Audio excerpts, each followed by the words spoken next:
Pessoal, desculpa, hoje tô cortando toda a aula aí, mas é isso. Eu não sei juntar tudo, então eu vou mandar tudo em partes pra vocês. Mas acho que dá pra gente entender tudo bem certinho. Então, voltamos lá aos linfomas, tá? Sinais e sintomas. Então, você tem uma linfonodomegalia sem foco infeccioso, febre de origem determinada, sudorese noturna, perda de peso. Primeira coisa é a gente fazer aquelas sorologias que a gente falou. Tóxicos, CMV, EBV, HIV, sífilis, rubéola, tudo que pode fazer linfonodomegalia.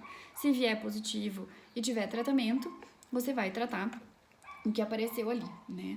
Se tá negativa, né, tudo ali veio negativo, você vai avaliando essa criança semanalmente durante o período de 4 a 6 semanas. Então, toda semana a gente vai dando uma olhadinha como que ele tá lá.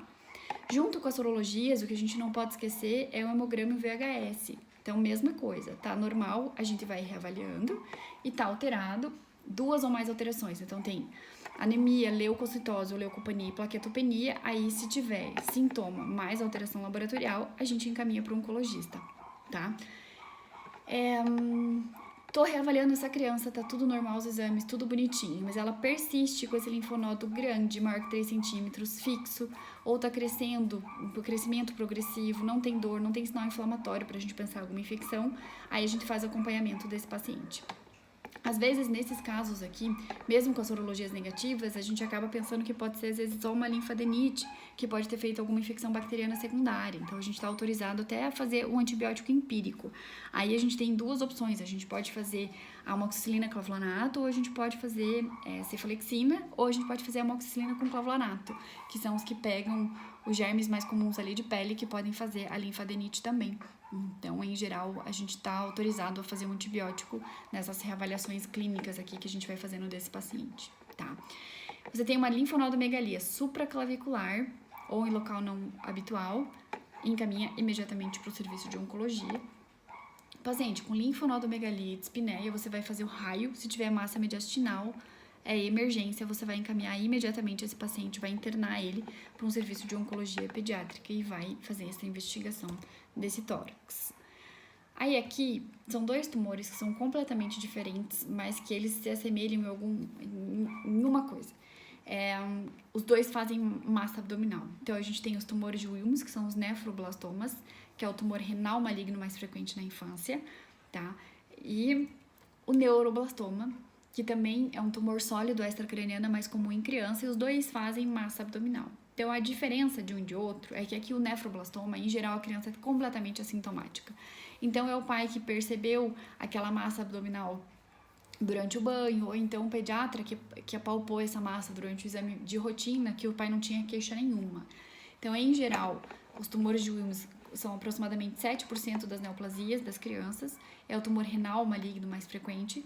78% dos casos é em criança pequenote lá, ó, entre 1 e 5 anos de idade. Na maioria dos casos, eles são oligossintomáticos ou assintomáticos. Então, em geral, essa é a grande diferença e essa é a pegadinha de prova que eles fazem para você saber diferenciar os nefroblastomas ou os neuroblastomas. Então, o paciente que chegou no consultório, a princípio bonitinho, sem nenhum sinal, e você achou a massa abdominal, tem mais chance de ser um nefroblastoma. Aí uma criança que tem um pouquinho mais de queda do estado geral, aí é mais comum o neuroblastoma, que a gente vai falar lá pra frente. Então, as manifestações em ordem de frequência são a massa, hipertensão arterial, hematúria, dor abdominal e constipação. Então, você veja, são todos sinais inespecíficos. Então, uma hematúria que a gente tá vendo mais persistente, uma criança constipada que não melhora com nada, dá uma olhadinha lá nesse abdômen, você não pode ter nada. Então, os neuroblastomas é um tumor sólido extracraniano mais comum nas crianças. 75% dos casos acontece antes dos 4 anos de idade e a manifestação vai depender bem certinho de onde está essa massa. A febre é muito comum, então uma criança que vem com febre, então parece bobagem, mas o exame físico do nosso pronto-socorro tem que incluir uma palpação abdominal. Então, pode ser que a gente não ache um neuroblastoma, pode ser que a gente ache um fecaloma. Então, a gente tem que sempre palpar a barriga da criança, independente do motivo que ela foi. Então, assim, a maioria das nossas crianças, se a gente falasse assim, não, mas ela tem um acompanhamento com o pediatra, ela vai sempre lá, tá tudo certo. Mas as nossas crianças, principalmente de SUS, com 1 ano de idade, elas têm alta da puericultura e falam assim, pronto, agora você pode vir só se tiver alguma coisa. Então, aproveitem a consulta de pronto-socorro, por mais que seja no meio da correria. ausculta a palpação de abdômen e você faz o exame físico com oto e horoscopia em 5 minutos lá dessa criança e olhe lá, tá? A presença de metástase ao diagnóstico do neuroblastoma acontece em 75% dos casos, tá? Então, ela é muito, muito, muito comum e, obviamente, a presença de metástase vai piorar o prognóstico desses pacientes. Retinoblastoma é a neoplasia intraocular mais comum em crianças, acomete cerca de 1 em cada 20 mil nascidos vivos. A gente tem as duas formas da doença, pode ser hereditária e esporádica, e geralmente aparece em crianças entre 2 e 3 anos de idade. Então, em pacientes que têm tumor bilateral ou geminal, o diagnóstico costuma ser mais precoce, né, antes do primeiro ano de vida, e a apresentação após os 5 anos de idade é rara. Então, isso é uma das coisas que a gente acaba procurando no teste do olhinho que a gente faz na nossa maternidade. Claro que ele não vai ver o tumor, não vai ser tão fácil. Antigamente, a gente via nas fotos da criança, a gente falava que era aquela foto com o olho branco, né, que não tinha aquele reflexo vermelho. Hoje em dia a gente não vê com tanta clareza assim, mas aí a gente não precisa fazer um fundo de olho, né? Às vezes você vai passando o olho na criança e você vê que ela tem um reflexo branco lá no fundo. Isso aí sempre é importante pra gente. A apresentação mais comum, então, é esse reflexo branco, que é o sinal do olho do gato, né, que a gente vê bastante nas fotos. Mas é uma criança que não era estrábica, que de repente começou com estrabismo, tem um eritema conjuntival, uma diminuição da acuidade visual, ou em criança maior a gente pode ver até uma aurose.